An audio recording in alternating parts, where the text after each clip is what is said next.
Hey guys, hope you're all doing well today. Welcome back to the channel. So in this video, I am going to break open this complete set of 1993 Topps Baseball, Series 1 and 2, 825 cards. And this could pique our interest a little bit. 10 Topps Gold cards and 3 Topps Black Gold. Have no idea what they're going to be. This is the first time I am breaking open a set like this on the channel. I've been breaking open like some update sets and rookie traded and things like that, but I've never broken open a complete factory set. Now the reason I got 1993 Topps is, I'll be honest, the Derek Jeter rookie. So I was going to continue my experiment, if you will, of seeing how nice some of the better cards are when we open them from these factory sealed sets. Now, in the other videos I've done with the rookie traded and update and all that, in my opinion, I feel like it's really hard to still find like a perfect card. Some of the best players that I'm looking for just never came that close to being perfect. Maybe a PSA 9, but certainly not a 10. And of course, we all want the 10s, but hey, that's why they're worth as much as they are. So I want to continue my experiment. I got this for a really good price, and I just want to see how nice that Derek Jeter is going to be.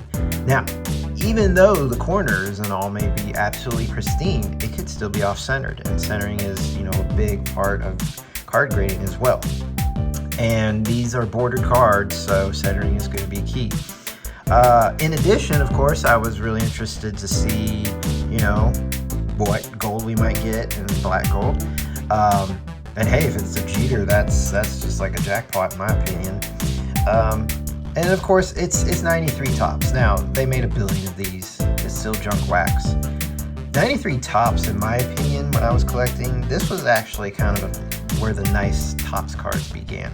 So I really started picking up packs in 1988, and 88, 89, and 90, 91, and even 92.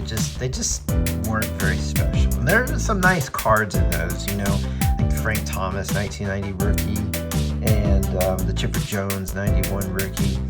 But the 93 the design I felt started to pick up. You know, it's nothing out of this world, but and all the subsets that were included was kind of cool. There's some really cool subset cards here that we'll go through. And then of course there was one of those gold cards in every pack, so it was nice, you know, to not just look for the King Griffey Jr., which is one of my favorite players, but King Griffey Jr. gold was just, well, I hate to say it, but that was gold when you found it. So I've never had this set before. I've never had the complete set, so it'll be fun to see all the cards that are in there, and I won't take too much time going through this. We'll kind of whip through them, but we'll definitely pull out the better cards and just take a look at the grading. So let's go ahead and dig on in.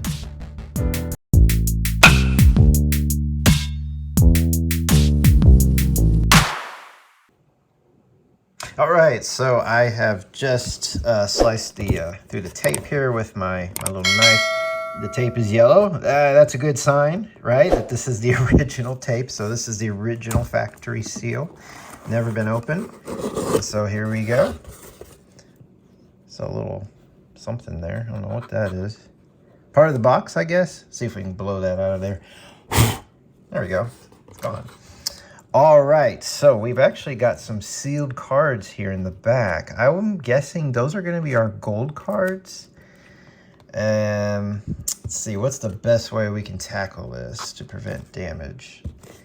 I might aim for these gold cards first. Oh man, pulling this out is going to be tough. I might have to break this box a little bit. I didn't want to do that.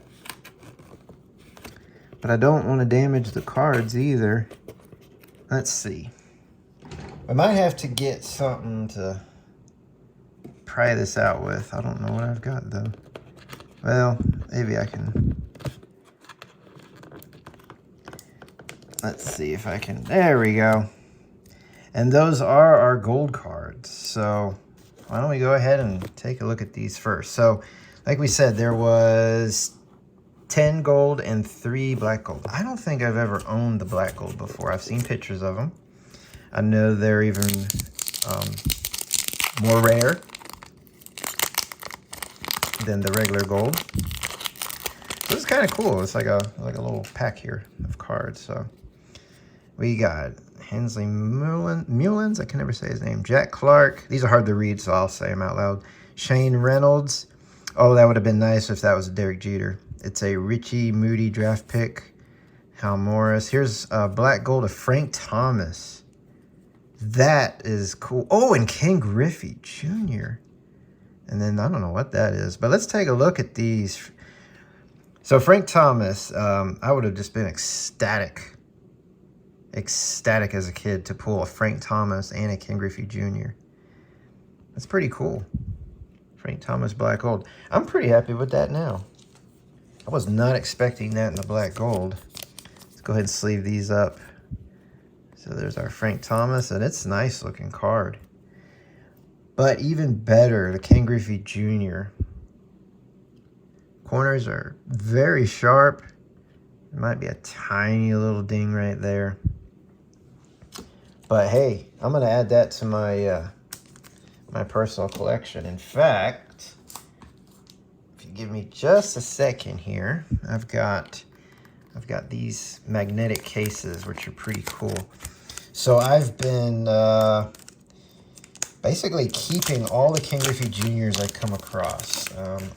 Probably my favorite ball player of all time, at least when I was a kid watching. And I decided to start collecting Ken Griffey Jr. once again. So a lot of his cards I've just been putting in these cases. They're not very expensive, but they're very attractive, nice looking. I love how they allow a little bit of spacing so the corners don't get smudged. But yeah, that's really cool. Ken Griffey Jr. black gold. I never dreamt I would got that. And then we got one more, and this one, it says it's a winner. A fake ABCD. Oh, I remember these. I think, yeah, when you've just won. So when you get one of these, you mail them in. And it says, wow, these are all the players I'd get. There's another Frank Thomas. Man, so numbers 1 through 44, group A, B, C, and D. You think I can still mail this in? But I think the winner cards were even worth something. I may be wrong, but I'll have to look that up. But of course, you know, if this were back in the day, heck yeah, I'd mail that in and get all those cards. That's still pretty cool, though. I had forgotten all about those winner cards. So the gold cards so far are a dud, but the black gold, on the other hand, has been awesome. We got a few more golds here. We got Mike Perez, Tino Martinez, John Olerud, Chuck McElroy, and Jose Lind. The John Olerud's kind of nice, but everyone else was kind of a dud. So that's all right. We got nice black gold. Those black golds are really nice. All right, so most likely that's the end of the box. So we'll start at the beginning if I can. You know what? I may have to keep pulling some out just to get some spacing here. I thought when I got those out, it would have. There's probably a better way to do this. I really don't want to tear up this box, but I just might have to. I don't really want to flip it upside down, and I don't really want to stick a tool in there. Well, I'm probably just going to pull some of these out until I... Oh, there's probably an easier way to do this, right, guys? And by pulling these out, these cards are not in order, I don't think. Yeah, they're not in order. It's all over the place. So that Derek Jeter could be anywhere in here.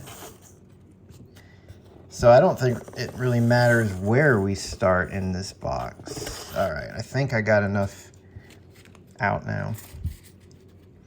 All right, so there's one of the draft pick cards. I do not know who Byron Matthews is. Coming Attraction. These are nice cards. I really like these when I was collecting. There's a Jim Edmonds we're going to look for. That's his, I think it's his rookie card. And top prospects, these were kind of cool. You get 4 players on one card. There's a Chipper Jones that we'll be looking for. There's the Jim Edmonds coming attraction. That is a sharp-looking card. Almost perfectly centered, not quite. The right to left ratio is a little off, but that's cool. It's his rookie card. Got another top prospects. I've heard of these guys. I don't think I remember watching any of them play, though. Oh, yeah, that's right.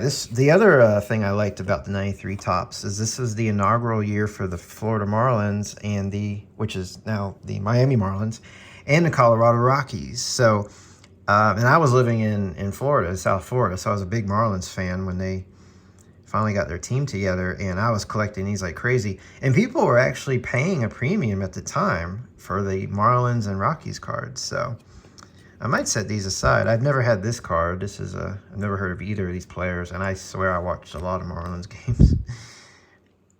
But that's cool. I might be setting these aside too because this is their inaugural year. So that's kind of cool to keep those. I might have to go through them at a later time though. What the heck? I'll start a pile. All right. Who else do we got? So there's another Marlins duel. Don't know those guys. Managers. So no one really collects managers, but it's kind of cool that they did the 2-in-1 card. It just made it more attractive because generally the manager cards were never that interesting. Here we got another pair of Marlins. There's another manager duo coming attraction. But yeah, so card 575, 806, so these are not in order, which I don't know if many of you have opened these sets before, but here's a Florida Marlins manager. Might as well put them in there. I would expect them to all be in order, and I think a lot of the sets are, but maybe that's not true of all of them. One thing I had always learned about the 1989 Upper Deck set is that, you know, Ken Griffey Jr. card that we all want is the first card. It's card number 1. So naturally it's at the beginning of the box, and therefore it would be one to get some damage. That may not be the case. Maybe they're out of order. I don't know. I always thought about getting a set just for the Griffey Jr. because they're a lot cheaper than buying the individual, well, not the individual packs, but the wax box of 36 packs. Those are going for like $400 or $500, whereas I've seen a set go for somewhere between $125, $150. There's a Jeff Bagwell.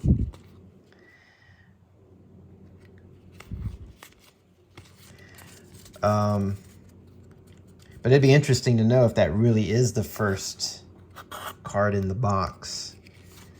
But the other thing is, it would have been the first card on the sheets when they cut them from the manufacturer. So there's Ozzie Smith. So if it's the first card on the sheet, it's one of the outside cards, which means Dave Justice. Not too bad of a player. Robin Yount. I should probably keep that Dave Justice. So like I was saying, the cards on the outside of the sheet, Sammy Sosa, nice. Probably would get a little bit more damage too, just because, you know, outside of the sheet with the handling and everything.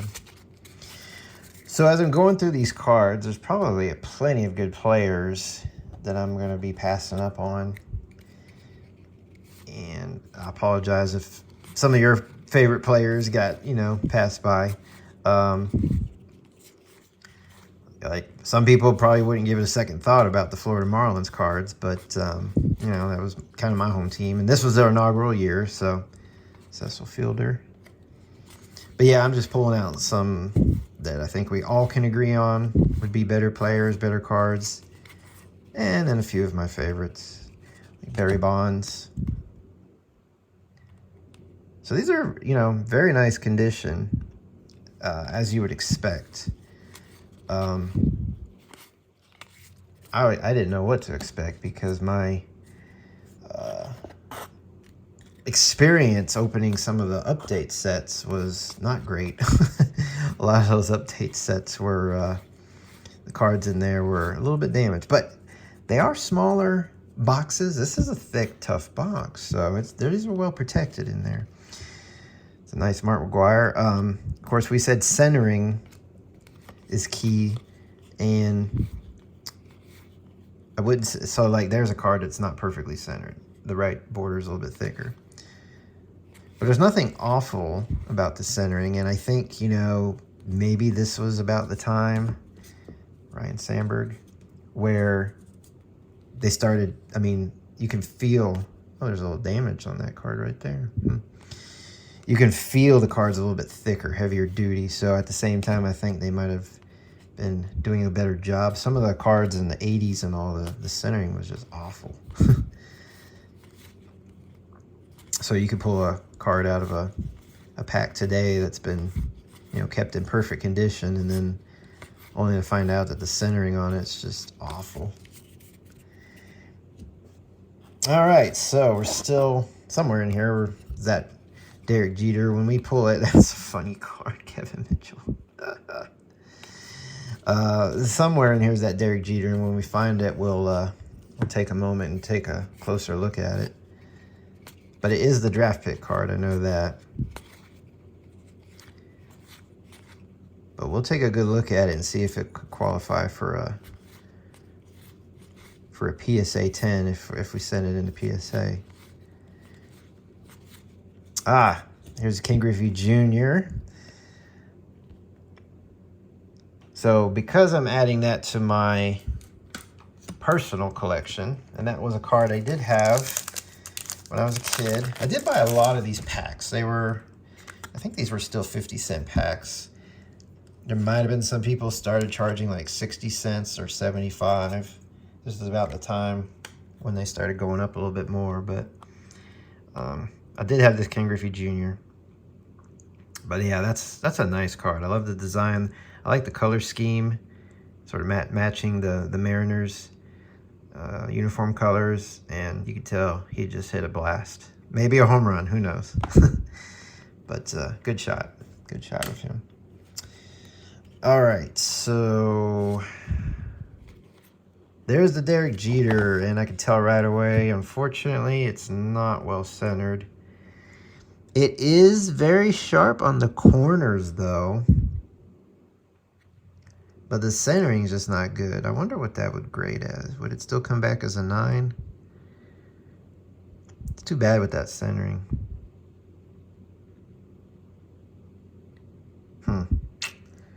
That's a bummer. I'm debating whether to put it in one of these card savers, because these are what PSA needs the cards in. I think for now, because I actually don't put them just in the card saver. I do sleeve them up first. I think for now I'm just going to sleeve it and decide later. But yeah, it's definitely not going to be a 10 to see if it's even worth being a 9. If it'll even come back as a 9. I don't know how strict their grading is on the centering, but anyways, that was our, here's Andre Dawson. That was our big card. That was the one I set out for. Now the good news, whoops, I'm off screen here. You couldn't see the cards I had. Nothing special though. It's Fred McGriff, Crime Dog, Will Clark. Has some kind of some goof there on the printing. Yeah, but I was just totally not expecting that King Griffey Jr. Black Gold. That was a really nice surprise. Roger Clemens. Von Rodriguez, one of the best catchers of the 90s, which reminds me there should be a Mike Piazza card in here. Not his rookie card, but I think 93, this would be a second year card. I think it's on the, oh, here's Frank Thomas. Nice. That Frank Thomas card looks great. well centered. I've got cards falling over in the box as we speak.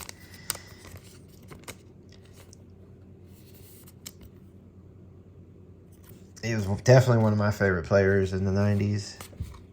It's fun to watch. Tom Glavine. Cards keep falling over in the box. All right, so I'm just going to whip through these pretty quickly now. There's Paul Molitor, and I'll just pull out some of the better stars.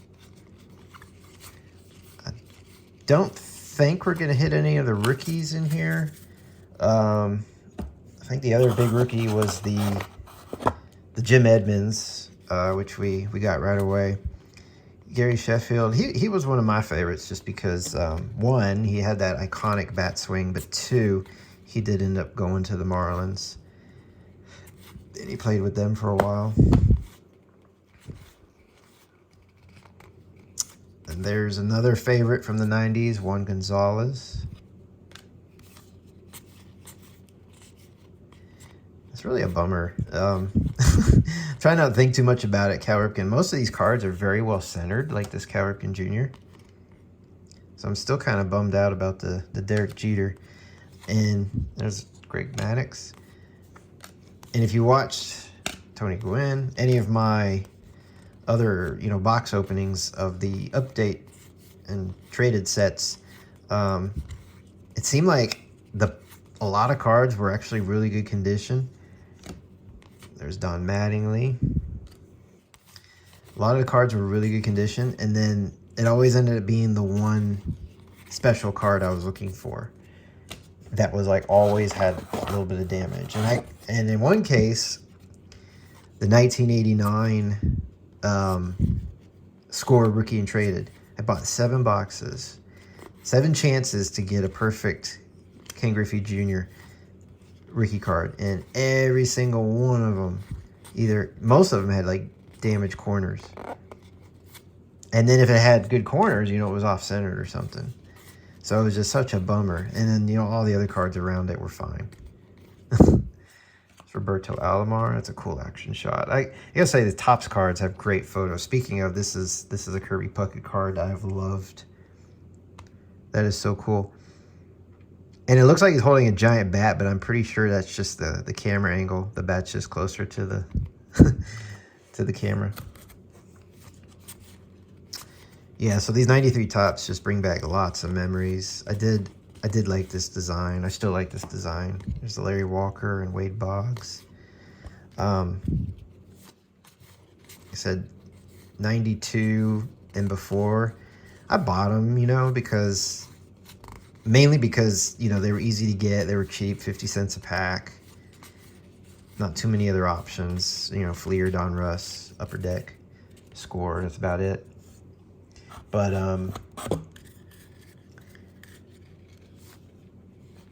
what was I saying? But even though I bought all those earlier Topps packs, they were just kind of blah and cheesy. So this 93 design were pretty cool.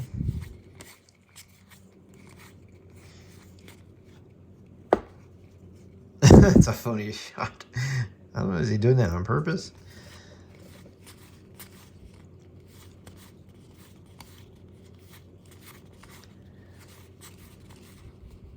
So it seemed like at the end of this box, even though they were out of order, we had a lot of those. So here's our first. Okay, I was wondering when the Rockies cards would show up. So here's a Rockies card, and that's a fun card. Jeff Conine. The background there is really cool. Somewhere around Miami, I would be guessing. So yeah, I'll put them aside. It's cool to. So now we're hitting the Rockies and Marlins cards. But I was going to say at the end of the box was a lot of these like draft picks and manager cards, and so a lot of those subset cards, which are great looking cards. Which reminds me, there is another Ken Griffey Jr. in here, subset. It's one of those. I think it's an all-star card where they put 2 on 1 card. There's another Rockies. So they did a lot of these Marlins and Rockies cards. They did horizontal. which is kind of cool. Speaking of horizontal, Randy Johnson, he has to be horizontal. How tall was he? He's like 6'5" or something, one of the tallest. It's one of my favorite pictures. I got a few more of these. Cactus in the background. Is there cactus in Colorado? Maybe there is. I don't know. Doesn't seem like cactus could grow a mile high.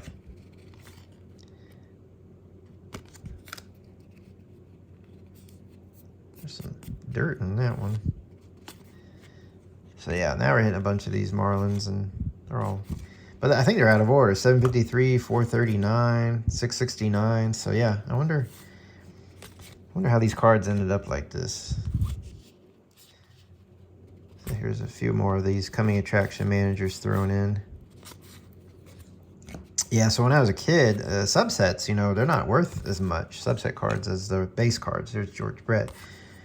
But I love the subset cards. I'd collect them all. Didn't matter who was on them. This was one of my favorite players who came to the Marlins, the knuckleballer, Charlie Huff. I love the subset cards because it was just something different. You know, so I didn't even care who the player was. It was just like, oh, that's a cool looking card.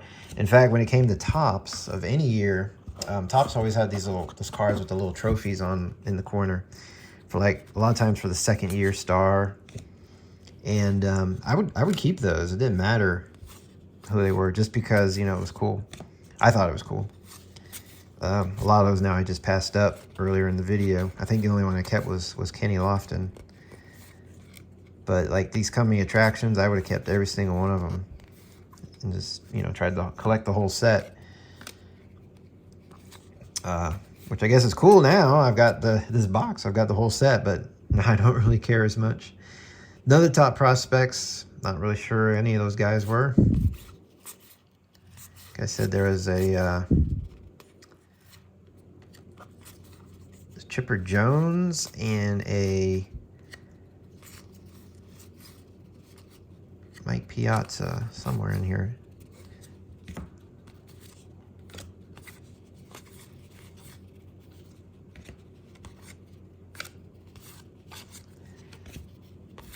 I wonder if anyone would collect these Marlins cards anymore. Not because they're Marlins, but just, you know, inaugural year. Or the Rockies, of course. I never even realized they made these. I never had these dual. Oh, I remember what I had. I actually ended up buying, of course, down in Florida. Which means I should have known about these. But it just came back to me. I remember someone was selling the complete Florida Marlins Topps Gold set. So it was these, but it was all Marlins, and I thought that was just the coolest thing. And I may have paid like 20 bucks or something, which, considering they were all gold, Daryl Strawberry is one of my favorites growing up. Considering they were all gold, that wasn't too bad of a price, I thought. Probably not worth anything now, even though they were Marlins, because none of the Marlins players were really, you know, good players right away. But, you know, it was a good buy at the time, because Marlins were hot down in Florida, and just because they were all gold, it was kind of a rare thing. Here's Ricky Henderson.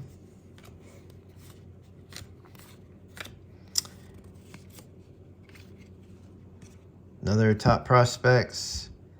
I remember Brian Taylor was kind of a okay name at the time. I don't know if he went on to become big or not. I quit watching, I guess 96, 97. That's probably whenever the Marlins won. After that, I kind of, for whatever reason, just kind of stopped watching and really got into basketball a lot more. I remember Nigel Wilson. This was a good card. This was his rookie card. He was a hot prospect. I don't think he ended up being all that big a deal, but it was a $1, $2 card back in the day. Deion Sanders.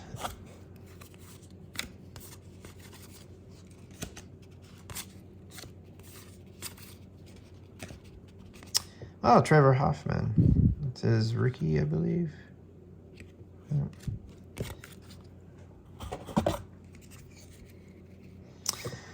All right, well, we're getting a little bit closer to finishing up the box. I would say we're about 3/4 of the way through.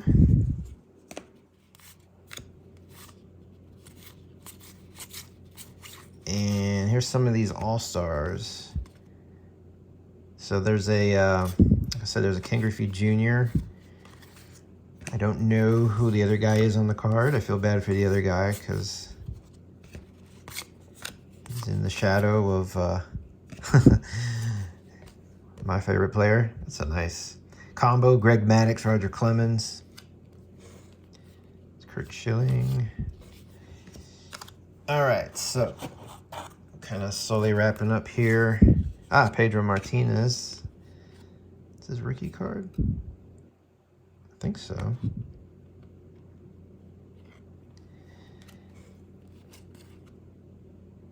Another nice looking. So these are nice looking cards. I did like them. I was, like I said, any subset I'd collect them. Didn't matter who. Barry Bonds and Joe Carter.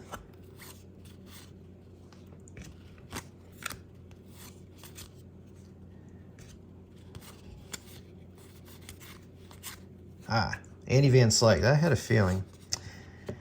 Not perfectly centered. That's too bad, but still Ken Griffey Jr. And some of you might be saying this holder is worth more than the card.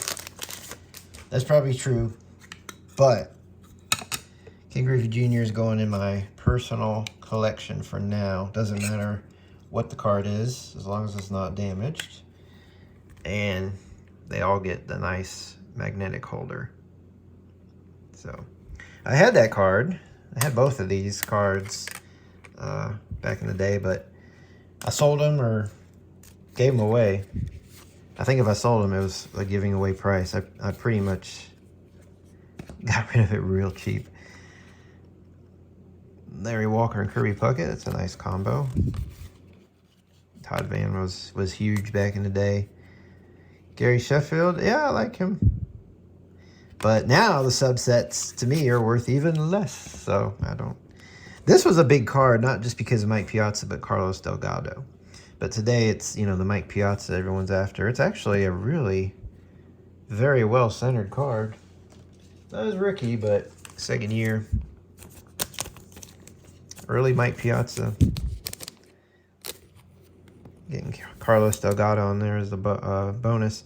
I don't think Carlos Delgado ended up being huge, but we know Mike Piazza, one of the best catchers of the 90s. Fred McGriff and Frank Thomas, a very nice duo right there.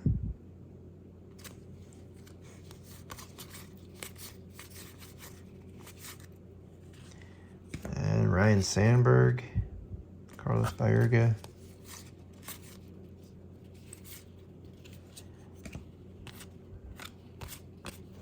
Jim Thome. All right, not too many left to go through. At this point, I know we're still looking for the, so there's that little trophy I was telling you about. Topps have had those for a long time. Maybe 87 was the first year they did it. And it's like, I didn't even care who the player was. It's just like, oh, that's cool. I'm going to keep it. Oh, there's Bo Jackson. That's always nice. Another one of my favorites from the era. Yeah, so there's still that Chipper Jones we're looking for.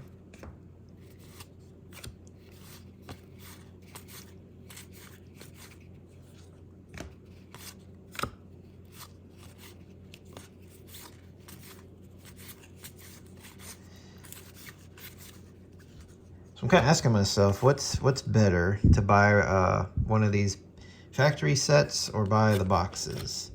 So this set cost me, I think it was, what did I get? It was $35, $30 plus shipping. So it ends up being like almost $45. This is an interesting card. I do remember this. So I believe that's, that might be, I don't know if that's Russian. Well, that's terrible. I don't want to butcher that and take a guess. remember that card. It's kind of cool. Here's Jose Canseco, another one of my favorites. Nice looking card, very well centered and all. So yeah, and this is Series 1 and 2. Let's forget the... Well, no, let's actually include the fact that it comes with 10 gold cards and 3 black gold. So when you get the set, of course, you're guaranteed to get every single player, right? You're not going to miss out. When you buy the, let's say, a Series 1 and Series 2 box, the Series 1 boxes, it's hard to find them under $100. It really is, and that's because of Derek Jeter. So what you're paying for when you buy a Series 1 wax box, JT Snow, that was a big card back in the day. When you buy a Series 1 wax box and you pay $125 plus shipping, you're essentially paying for a chance to get the Derek Jeter. Now, not just the Derek Jeter, but the Derek Jeter Gold also. Which, if you do... Oh, nice. Nolan Ryan. That's a great card. That's a very nice looking Nolan Ryan card. I've had some good luck with Nolan Ryan cards lately. He's actually my favorite pitcher, so I will take it. Him and Randy Johnson, I love. Like I was saying, when you get... what was I saying now? I was talking about the... Oh, there's the Chipper Jones. These guys keep interrupting me. It actually turned out to be nice, too. So, essentially, you're... Like I said, when you buy... Oh, Cliff Floyd. He was big, too. Let me try one more time. Oh, Ryan Klesko. I'm just remembering these guys from back in the day. Let me try one more time. When you get a Series 1... It's Florida Marlin. When you get a Series 1... box, you're paying about $125 because you're basically paying for the opportunity to get a Derek Jeter card, which I would think you will, at least one. Now, there's also the chance to get the gold, which if you get the gold, and I've seen it, PSA 10, it's like $1,000. You know, I've seen it as high as. So yeah, but it's a gamble. I mean, the chances of getting the Jeter Gold are very, very, very slim. And, you know, you might not even get one of the base. There's always that chance. But there's a good chance you're going to get more than one card. So in the factory set, you only get one of each, but it's a guarantee. With the packs, you know, you may not, it's not a guarantee you get all of them. But there's a good chance you get some duplicates. Now, that could be good or bad. And again, if you get the duplicate of a Jeter, that's pretty good. But the other thing about it is you're getting one gold card per pack, one of these golds. So that means you'd get 36. And if you got a Series 2 box, in addition, that's another 36. And the Series 2 box are like around $50 because Series 2 doesn't have, you know, the Jeter. That's in the Series 1. So in the end, I don't know. It's kind of a gamble either way. It's if you buy the factory set, like I said, it's more of a sure thing. But we did get the Jeter, but I'll pull it out here. It was not a perfect 10. And there's no way of... There's a good chance you're not going to get a perfect 10 out of the wax packs either. But at least it's a guarantee. So, I guess what I'm trying to say is, did we do well with this box for what we paid? It's fun to go through these cards, especially reliving the memories. It's fun that I got everything, whereas with a wax box, you may not.